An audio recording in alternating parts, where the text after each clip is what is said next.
Good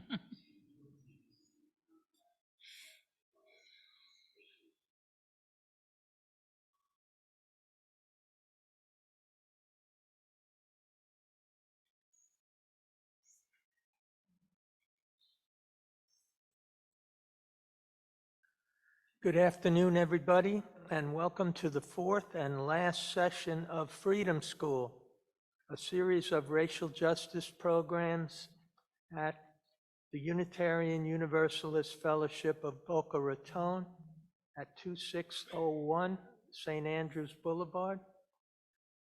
My name is Jim Smith. The topic today is housing. Our co-presenter is Angela McDonald, the Vice Chair of the Boca Raton Housing Authority Board and a tenant at the Dixie Manor Housing Complex in Boca Raton. Thank you for being here, Angela. You're welcome. Thank you for having me. Angela has not had an easy life. She was born in Mississippi, has lived in Joliet, Illinois, toiled at many jobs, helped to raise several grandchildren and great-grandchildren, and has lived at Dixie Manor since 2017. She's a high school graduate who worked in factories and warehouses, remodeled apartments, been a nurse's aide and an electrician's apprentice. Since 2017, she has driven an Uber to help support herself. Angela, can you please tell us why you are involved with the Housing Board and the Residents' Council at Dixie Manor? Yes, I can. I got involved like in 2019. And in 2019, I started going to the board because I wanted to know who decided what goes in the lease. And at that time, because I thought there were some things that shouldn't be in the lease, so I started going to the meetings and listening and sharing, and I didn't really know where it was going, but that's where it started, is that I just went there to listen, and I was offered to apply. They sent an email out saying that they were wanted a resident to be on the board, which is a requirement of HUD, is to have a resident on the board. And when I applied, it was myself and another resident, and I got chosen.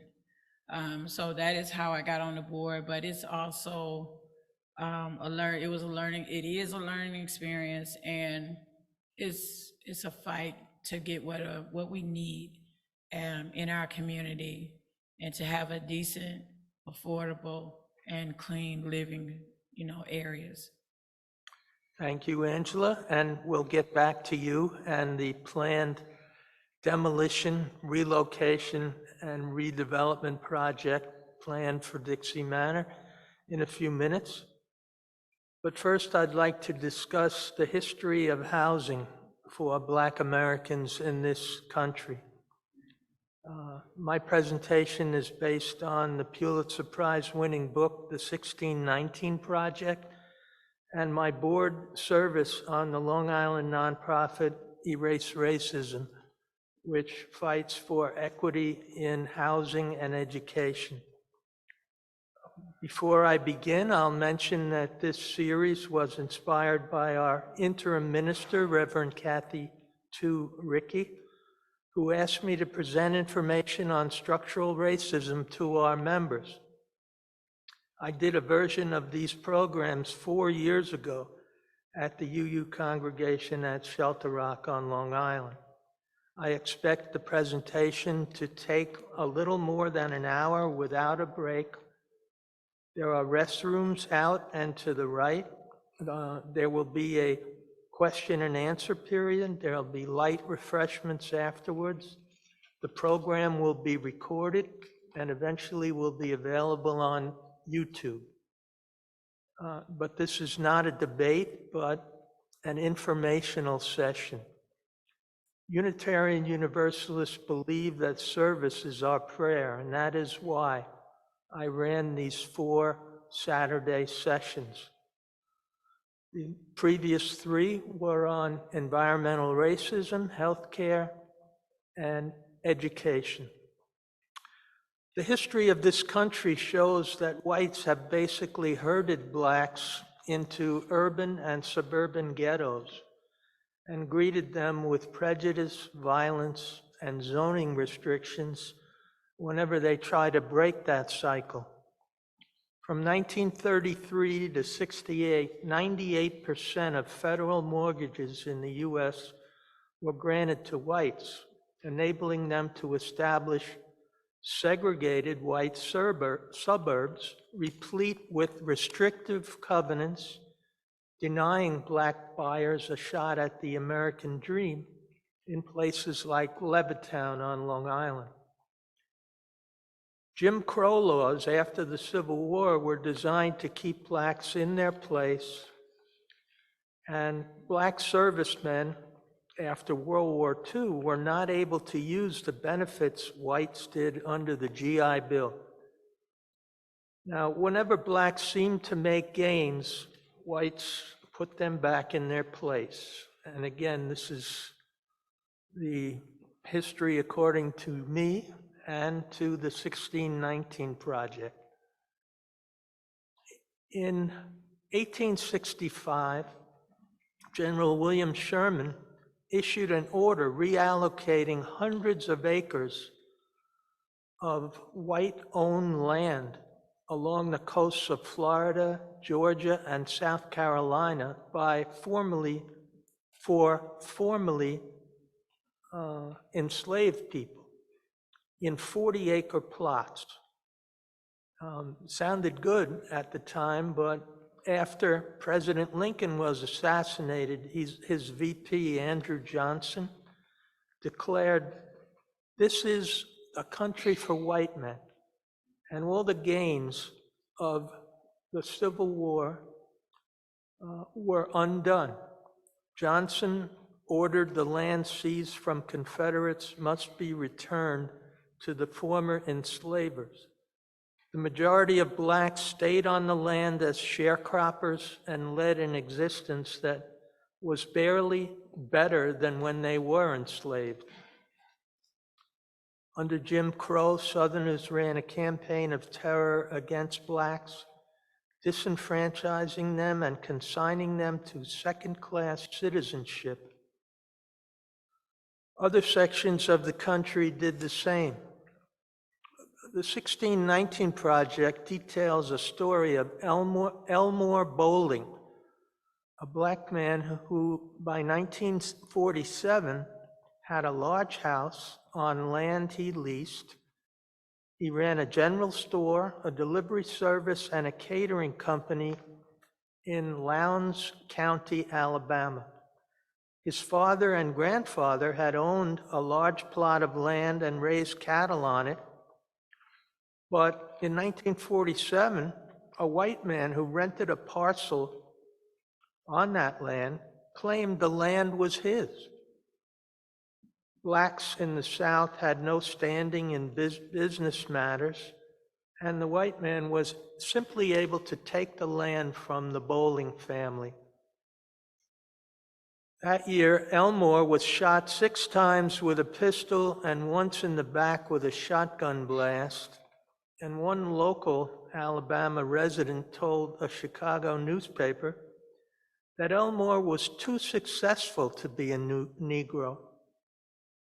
And this pattern was repeated all over the South, which saw hundreds of lynchings. By 1898, whites stormed Wilmington, North Carolina, an affluent black city, murdered dozens, and forced thousands to flee. In 1921, in Tulsa, a white mob burned and looted another prosperous black community, killing as many as 300 and rendering 10,000 homeless. And no one was ever convicted of a crime in these massacres.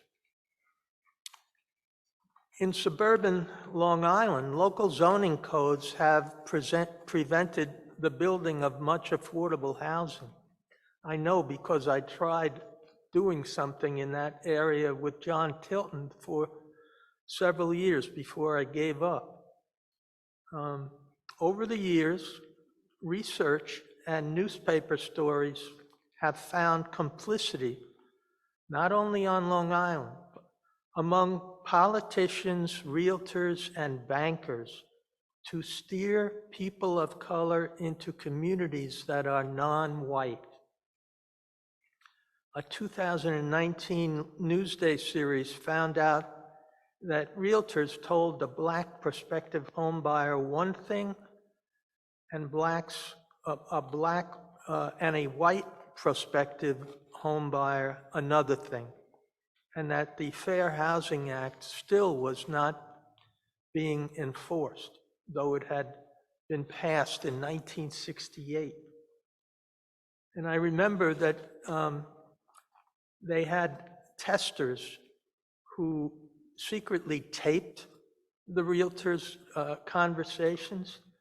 And in one case, in Brentwood, they told the white family, you don't want to move into Brentwood.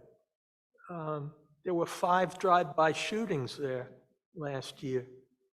And then when a Hispanic family came in, they said, oh, there's a lot of people like you in this community. I think you'll really enjoy it, and did not mention the drive-bys. So in some cases, this series got realtors' licenses pulled and their firms were fined. And New York State eventually passed 8 laws regulating realtors. And it's not just happening on Long Island. Whole sections of cities like San Francisco and St. Louis were redlined by the government, which color-coded communities according to the color of people's skins, and then made sure that all the projects were grouped in one area that they redlined for Blacks only. The wealth of whites at this time is 18 times that of Blacks in this country, and most Blacks are in rental or subsidized housing. Since most do not have inherited wealth or real estate to pass along to their children, the cycle perpetuates itself. In the 2008-09 subprime scandal, people of color lost 1/3 of their wealth. Why?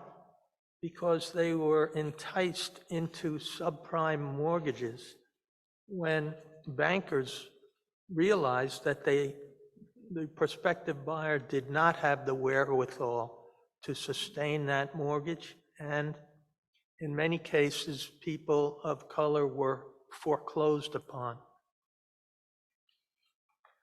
In Boca Raton, Blacks are largely confined to Dixie Manor, Pearl City, and Lincoln Court, between Dixie and federal highways. Dixie Manor is the city's largest public housing complex with 95 garden apartments on 10 acres. It is governed by HUD, the Federal Department of Housing and Urban Development. The apartments are old and beset by leaks, rodents, and insects. The city's housing authority has received a promise of funding from HUD to relocate the residents in 2 phases and to build 200 units on the site, and has promised to allow any current resident who wishes to return after the redevelopment to do so. Now, Angela, could you tell the folks what is the timeline for this project, and do you believe that the city will follow through on its promises? The timeline, as of today, it starts like in June to December that the relocation process will start. The developer has a relocation team who has started speaking with residents to find out their wants. And I'm gonna say from my understanding, about 75% of the residents have talked to the relocation team. If the city or the housing authority is gonna go through with this redevelopment, it depends on HUD. We have what we have called an annual plan, and a 5-year plan is what is done each year and every 5 years to say what they are going to spend the capital funds on. So we did an amendment to it. It passed last week, and the conversion type that they're using is called a streamlined voluntary conversion. So with that being passed, we move on to the next phase. The next phase is the application with HUD. One step before that, there's an environmental review that has to be done. The county has stepped in and said that they would do this environmental review. There's one part of that is left, and that is the historical part, because Pearl City as a whole, which is Pearl City, Dixie Manor, and Lincoln Court, has been deemed a historic site. So yes, so we are very proud of that. So they have to do the historical review, and that is the part that they're on. After they get this review done, then it's off to HUD. They have to put an application with HUD. I was told last week that it can take anywhere from 3 to 6 months for that approval. After that approval is done is when then they can apply for the Section 8 vouchers, temporary vouchers that the residents would use to move. So that is the timeline as for up to moving. And once we're all moved, or the other part of it is that they are demoing only half of the property, depending upon how many residents would like to stay on property. So if there's 2 to 5 people who wants to stay on property, I'm sure that they are not going to allow that. So once everyone is off property, they're gonna demo the whole thing. If there is more, then they will keep half and demo the north end, and the residents will live on the south end. So after that, the construction start, and they think that it will last a year, 2 years tops. And at that point, those who would like to come back, it is said that we are allowed to the first right of refusal. But with all of that comes some restraints. Would you like me to go further with that? Sure, you're Okay. doing great, thank you. With that come restraints. And when I say restraints, I'm talking about with a streamlined voluntary conversion, there is rescreening. And the word of the day is eligibility. If we are eligible, if we're past that, the screening process all over again. We live there already, but for Section 8, we have to be rescreened. What they have also done, and I'm on the board, so I can say we, because I'm part of it, even though I vote against a lot of things, I'm on that board too. What we've done is 45 of the units are project-based. And that basically says is that it's the same rent structure as we have now. So if we accept a project-based unit and we decide to move, we lose that subsidy. That subsidy stays with the unit. The other half of the property, which is 50 units, are low-income housing tax credits. And that is another application in which we would have to fill out. And from the low-income housing tax credit, there are standards in which the Florida financing, housing finance has in that application. And we have to pass that also. You know, it's been said, oh, we're not gonna put this in and we're not gonna put that in it. But there's nothing in writing that says that they're not gonna do it. So, you know, recently I've asked, are we gonna be rescreened if we decide to stay on property before before the relocation start, or are we going, excuse me, or are we gonna be rescreened after, right before the buildings, when the buildings are done? When it's time to move back, are we gonna be rescreened then? So it's, for a resident, to me, this is not just a move that is happening, relocation. This is about mental health. We have seniors, we have people with disabilities, we have families, and then there are single people that live there also. So it's a mental process for the residents, and there's a lot of young people that really want their Section 8 and they want to go, and I want them to have what they want. And there's a lot that want to come back, and I want them to have what they want. But for me, it's lay everything out on the table so we can know what choices we have. And see, that is the biggest hurdle that I think that we have, is knowing what choices we have, because someone else is holding the strings. And see, there are different types of conversions that would protect the residents, which they claim they have looked into. But when there are questions posed to the finance person or the developer, sometimes it gets real quiet because they don't expect those questions to be asked. And I'm one to ask the hard questions. I am one to do a lot of research and find things, and when I'm looking for one thing, another thing will pop up. So it just piques my interest even more. This is not an easy process for the residents at all, because this all started in 2018.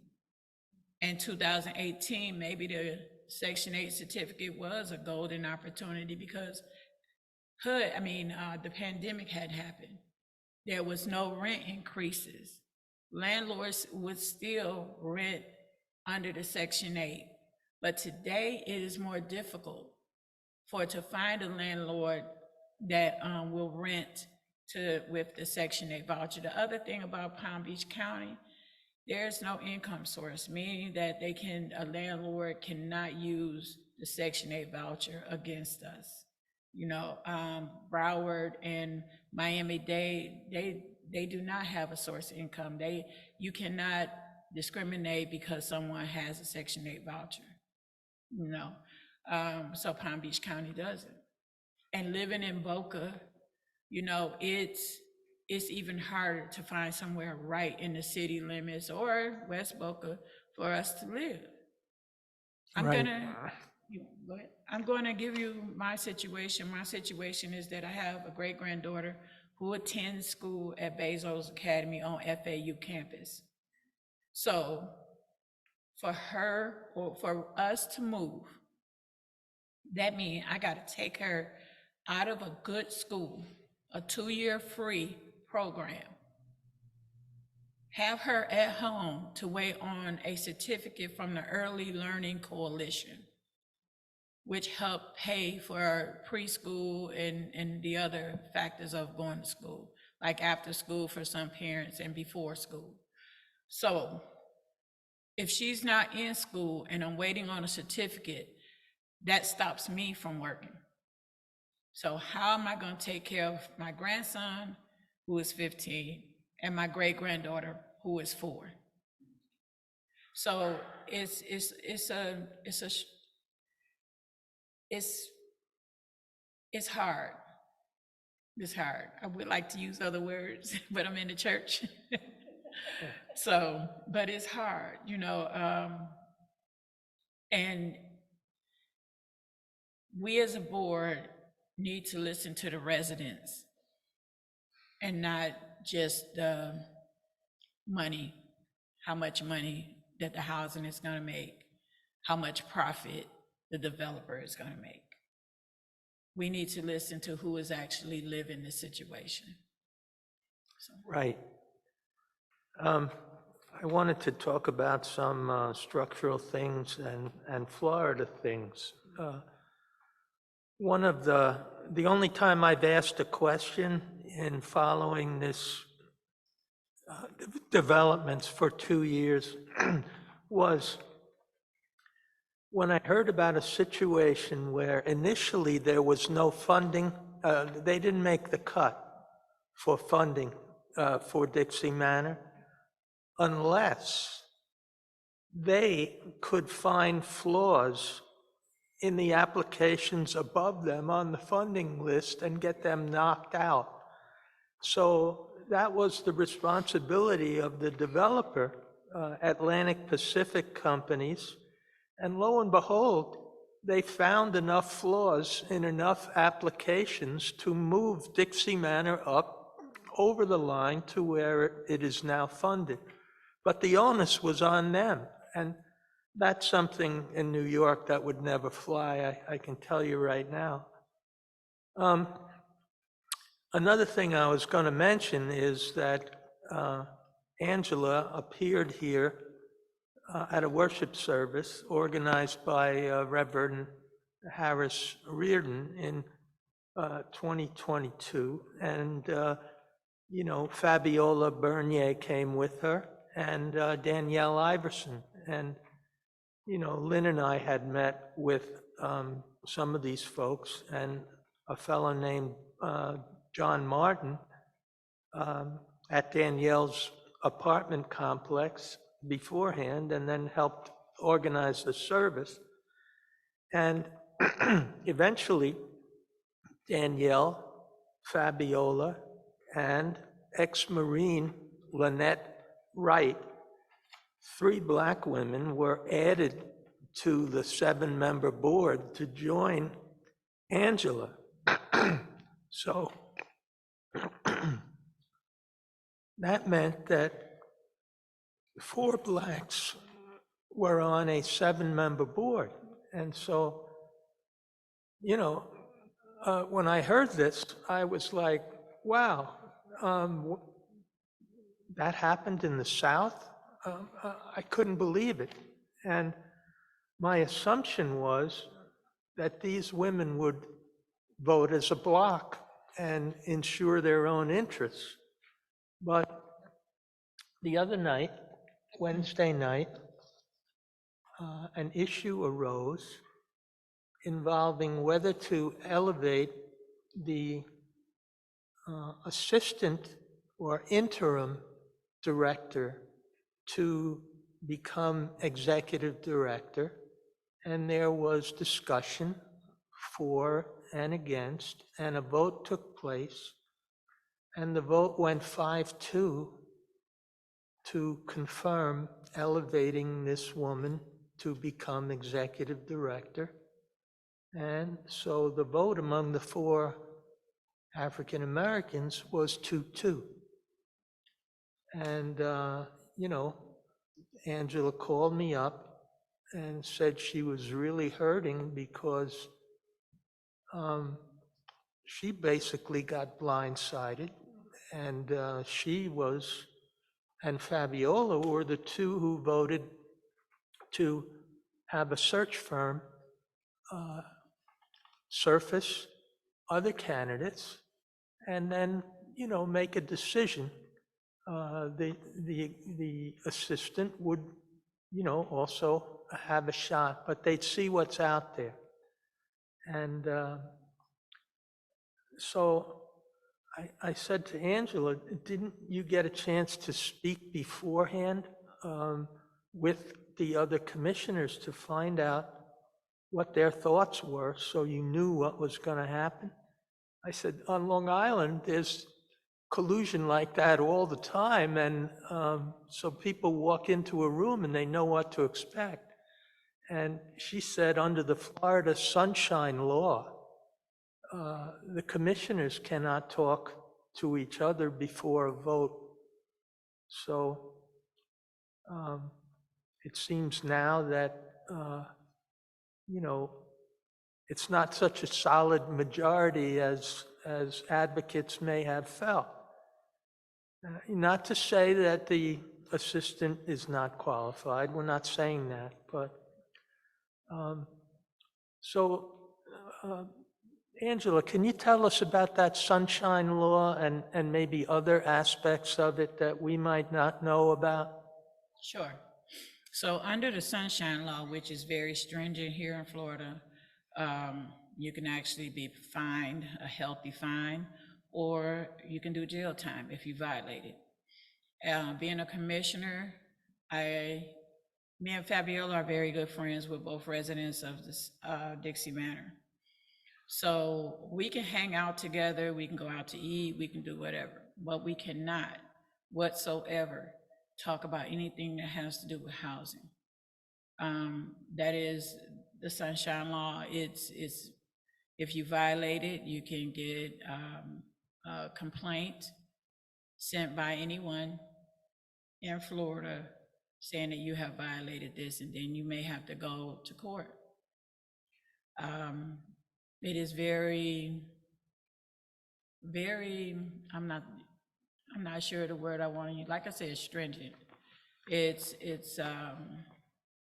you can't talk about it. We can't be in groups together of 3. You know, if we are in the same, like if we were all here, this would have to be noticed, meaning that it would have to be a public message put out there, you know, like in the newspaper or on city council's door, you know, somewhere that everyone can see it. For more than 2 people to be together in the same room talking about it, just like I am talking about housing issues. Fabiola wanted to come, but she cannot because I'm talking about housing issues. So this is for local, federal, not federal, local, state, municipalities, anywhere here in Florida. And I can tell you, if you really watch the news, we have to sign a disclosure form of our finances. It is public knowledge. If you read about it, it's been in the news. There have been a lot of commissioners and municipalities, commissions have resigned because of the disclosures, because of ethics. The Sunshine Law is nothing to play with. You know, I don't have time. I like my freedom. I have a family that I like to take care, that I love to take care of, and is dependent on me. You know, my great-granddaughter depends on me. So, you know, yes. No, this has been around from as long as I can remember. Okay, when we get to questions, we're going to ask you to come to the mic, please. I wanted to ask Angela, what sort of meetings you've been able to set up to brief the tenants? I know that you're trying to get a fellow from Delray. You've had a woman from Washington, from a nonprofit on a Zoom. You have Legal Aid Society involved, and you have a residents' council. You know, how much interest is there among the tenants, or are you facing apathy or depression or post-pandemic, you know, stress, and they're not coming out? What is the scene? With residents, I believe that it is a divide and conquer, and that has been from the time that this has all started.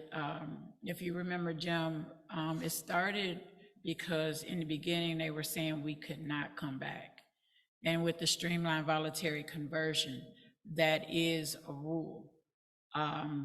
With HUD, with this conversion, is that residents cannot come back. But since I brought it to the community, Pearl City as a whole, they have changed that and given us the right of return, right of refusal. But as for the residents coming out, like I said, it's been a divide and conquer. The board that was previous there before it got expanded to 7, the chairperson came out, sent a letter, you know, stating that what the advocates in the community was doing was not right. the young lady who just got promoted to the executive director. It was also a divide and conquer, a different message, went out to residents, as though we did not want the residents that was seeking for a resident council did not want the property change. We did not want it to be rebuilt. These are the kind of things that, the fight began, that we had adversities, so we were fighting an uphill battle. I'm sorry. Well, from what I've heard when I've gone on your Zoom meetings is that the message from experts is don't give up your right to return. That's right. Until the smoke clears. That's right. And that is the thing. We tell the residents at all costs, don't give up your right to return, because you never know what might change in your situation. So if you give up that right, then, you're out there holding all the cards in your hand. There's no help. But the kind of professionals that I try to bring in is that I get legal aids for tenant rights. The young ladies, there's one in Chicago now and one in Washington that I've been talking to. They are with the National Housing Law Project. They know the ins and outs of the streamlined voluntary conversion. They know the problems with the conversion that is not good for residents.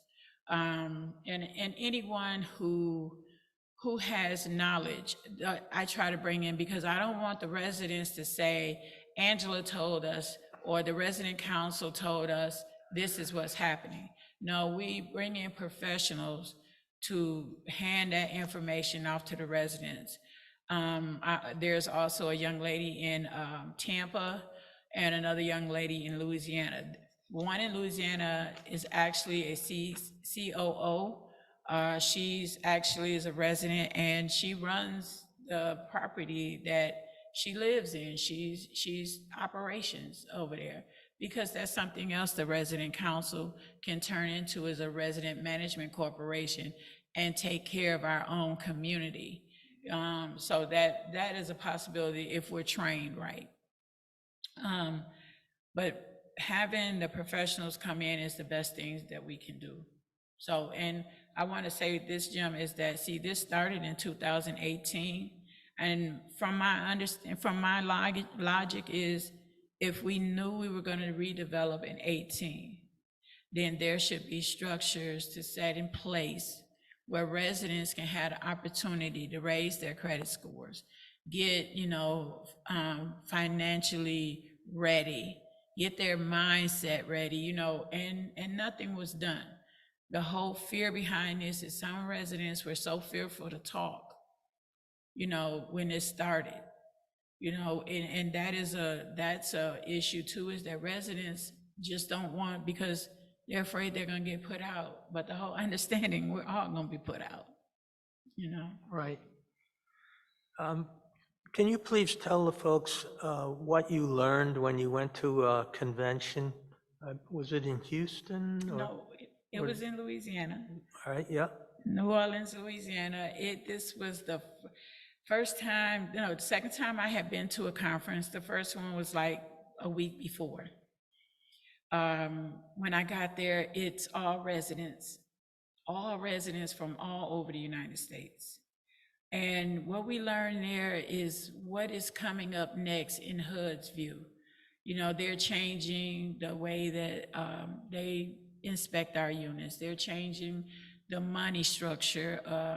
They're changing so much that this conference gives us that. And that's how I met the two young ladies that works in Washington and Chicago, the National Housing Law Project. They were giving classes. And so they have HUD representatives there that give the classes, and we had commissioner and resident council training. So it was an experience for me, and there I learned a lot. Another thing I wanted to mention, which Angela alluded to, was just how tough it is to find housing, and it will be tough during the relocation process. Um, There are a lot of developments green-lighted in Palm Beach County, but very few affect low-income people. And 26% of county residents earn less than $35,000 a year. And I saw an article on a development that was being proposed where it might include a family of four with a combined income of $120,000 a year, and they were calling it affordable.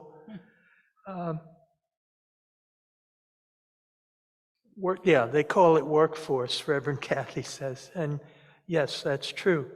In another case, in Delray, it took 15 years to get a development of 60 acres on a formerly vacant lot. And initially, the plan was to sell them for as much as $300,000 a unit. And later, the city housing authority shifted to affordable rental units. And that's really one of few that I've seen in the 7 years that Lynn and I have been coming here. There's also another form of housing that's being proposed also in Delray, not Boca. And therefore, multi-tenant housing units, MTHUs, which would be single occupancy, meant to serve people with household income of less than $35,000. And they had public hearings, and the thing is winding its way through the system. Jim, it actually got denied. Oh, It actually got denied. I attend what they call the Elders Table in Delray. This is a community, it's called the Set. And when it comes to anything that happens in their community, the government, the CRA, there's the people that wanted to build this multi-unit, they wanted to add, I think, 8 more units because they have 16. They all come to this table to get permission to do these things in their neighborhood. And so with the properties that were gonna be sold for $300,000, the housing authority actually came to that table and they spoke with them, and that table said, no, we want those as rentals, or to sell them at a lower price, so they went with the rentals. So, I have been talking to people in Pearl City to try to get a table like that, because that means a lot, to have that kind of structure. And the guy that runs the table, he is a mentor of mine. If you all came out to Martin Luther King Day, he spoke on Martin Luther King. But yeah, Jim, I've been trying to get you there. But yes, it is a very powerful table. Okay. Meanwhile, as the Dixie Manor community holds its breath, waiting for more details to emerge, are repairs being done in a timely manner? Are there still leaks and rodents and insects and, stuff that's going undone? Okay, they are, since we had to go to the city, first of all, for anyone to pay attention to us. So they are now spraying once a month. Each unit, no one can refuse. That is helping. It doesn't stop it, but it's helping. Rodents, they came out, they started putting the feeders around the buildings, around the trash can. They have improved when it comes to maintenance. I can say that much, but it took us so long to get there. We should not have to, So as for repairs, they are trying, most of them are emergencies. It's not like that. Like right now, there's still holes in the soffit around the buildings. There are still needed repairs, but they are not doing the major ones because they are saving the money for relocation. Right. And before we get into questions, I'd like to ask you in a general way, how can we be allies to try to ensure that you folks are relocated properly? Make yourself known to the board. Make yourself known that you are in support of the residents. When you hear something that don't, that piques your interest, and you don't think that it's right, ask questions on it. Ask it to the board, send emails, show that you are there to support us. If you have some valuable insight, something that you would like to bring to residents, if you have that financial literacy, if you have money management or ways that we can improve to get ready for this move, please do. We would love to have you. And we are a new resident council, so we are seeking professionalism, in all areas. All areas. We are a nonprofit, and we're like the blind leading the blind, so we definitely can use some help in there. So that is a start. So if you receive donations, how would you use them? Donations right now, we would definitely use them to bring in more help as for getting the residents exactly what they need. Like, excuse me, right now, the Housing Authority gives us $25 per apartment, which is roughly something over almost $3,000.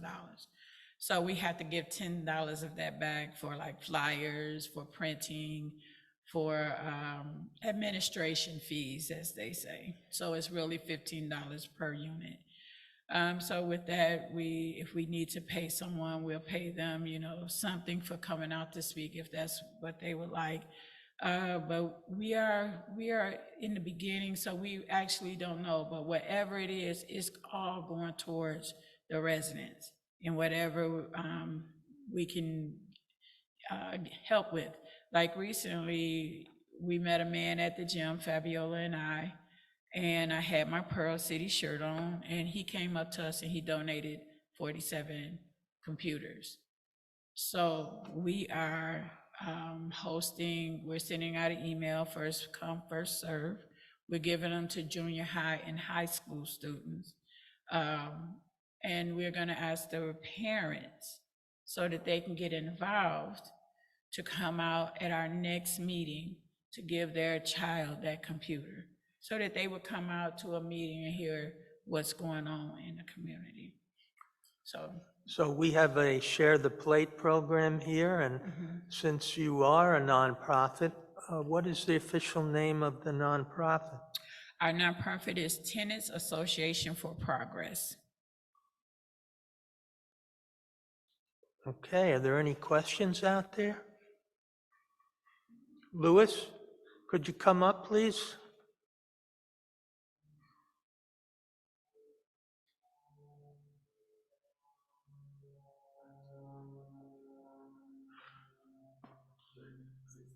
Yes, sir.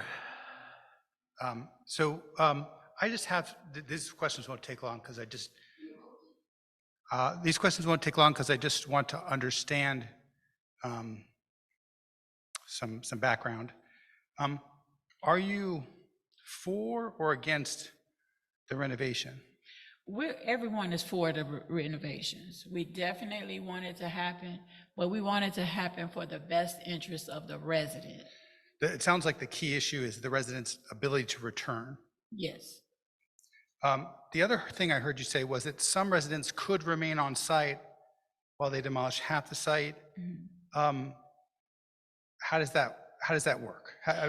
Okay, the Housing Authority itself has to make that decision. And so right now they are trying to see who all wants to stay on property. But they say that if it's only a few, it's not going to be feasible for them to hold that 'Cause, area. I mean, I know that for anybody, no matter what your stage of life or your amount of money, moving can be really difficult. So it's obviously more difficult. It can be more difficult for someone with less resources. So, thank you. You're welcome. Diane Garland? Yeah, I kind of wanted to understand more about what was happening, what people could do during the time of renovation. Or what if everybody wanted to stay? And like you said, they can't keep going just for a few people to stay. Then to stay and have demolition going on will be pretty disruptive too. So anyway, one thought I had when you were talking, it really struck me as one, the difficulty of finding rental housing in the same school districts that kids are in, with HUD vouchers, and then also to be able to stay in those. What's happening since the pandemic definitely is places are being sold and used as Airbnbs or sold and rented for so much more money, that there's very little inventory for people to rent. So I would think that means most people would have to go out of the area. Yes. And then if all of us at the UU, and we can't, and I can't, wanted to rent part of our home to a person or a family, we would have to meet the HUD requirements to do that. And that Yes. would be very, very difficult, I think. Yes, if that's something that anyone would want to do, they would just contact the housing authority, and they would give them a list of things that they would need to do. It's basically passing the inspection for your unit to be rented out as a Section 8 unit. Maybe we could get that information just in case anybody wanted to do it. Yes. And I don't know what else to say. It's, I hope that you can all come back, but I think it's a good idea not to give up your right to come back All right. until you have something Stable. that says you can, for sure. Okay. All right. Thank you, Diane. Thank you. Lynn, are there any questions on Zoom? Okay. Reverend Kathy? You familiar with Liberty City? Yes. All right. So my biggest worry for you all is that there will be a great temptation to gentrify your area. So for the benefit of all the, it's actually, I learned this through climate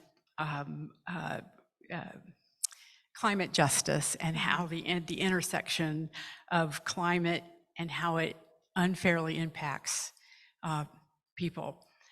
So Liberty City is elevated, right? So once upon a time, everybody wanted to live on the coast. So those who were marginalized, or the only affordable place was to find the elevated places, not the coastal. So now it's reversed. Liberty City, that's exactly what happened, is they went in and did a big reno on this area. And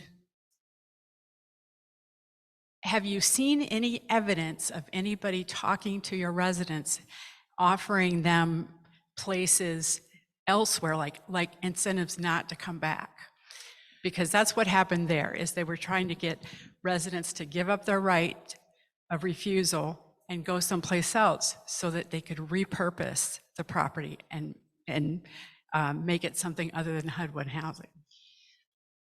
I'm gonna say, I personally don't know. I wouldn't doubt it. The whole thing with the relocation team, they want to meet with everyone individually. So when I had my interview,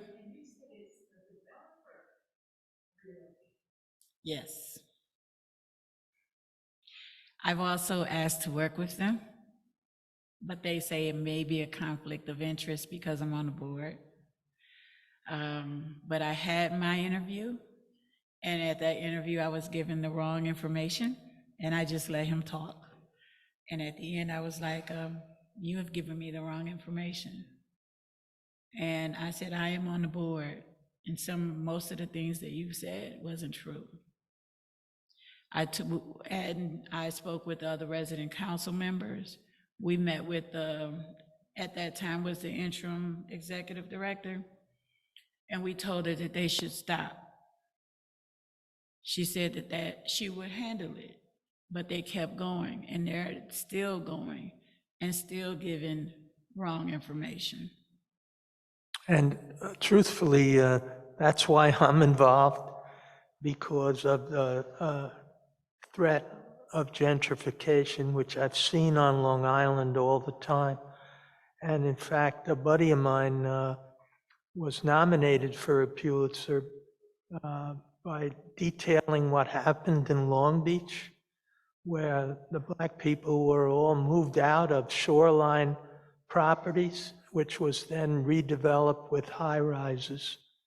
And I don't know about a relocation plan then, but I don't think it existed. And there was also some municipal condemnation and eminent domain used to free up land for development.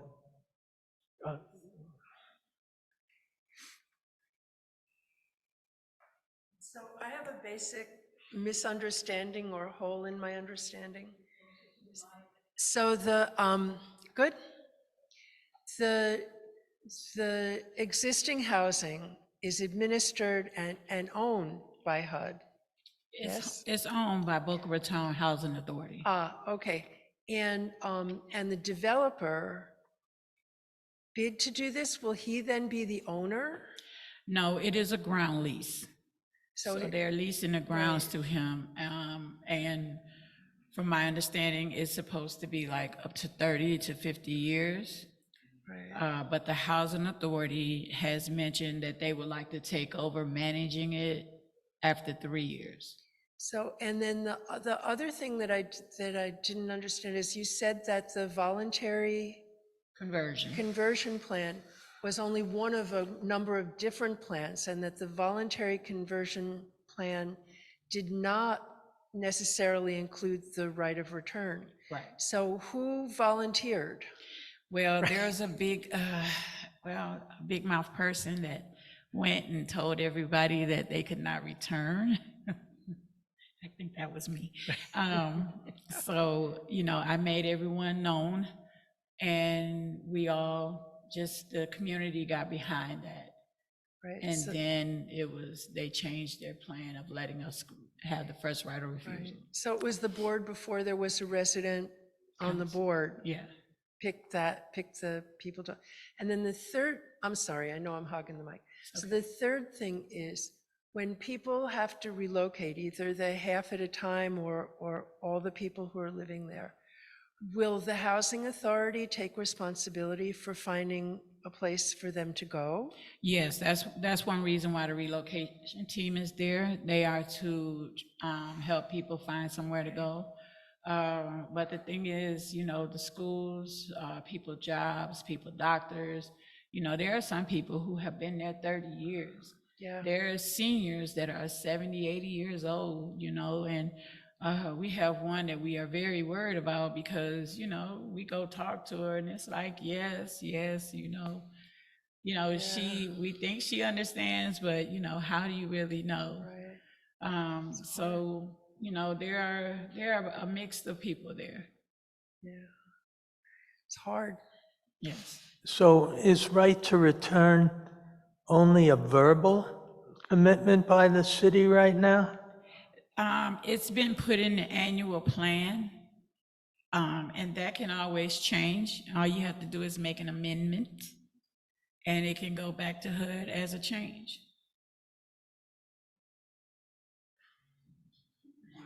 Reverend Kathy Rickey. What's the occupancy rate? Pardon?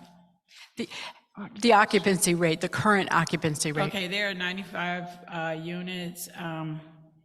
and I think like 300 and some people that live there. 97%. 95, say that again. 97%. 97%, yeah.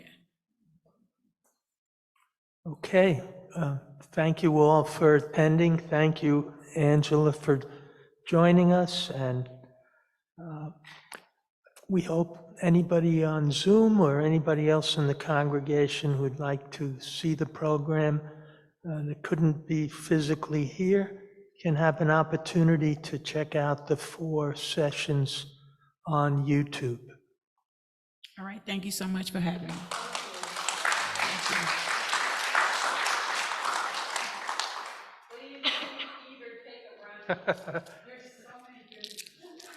Good, sounds good.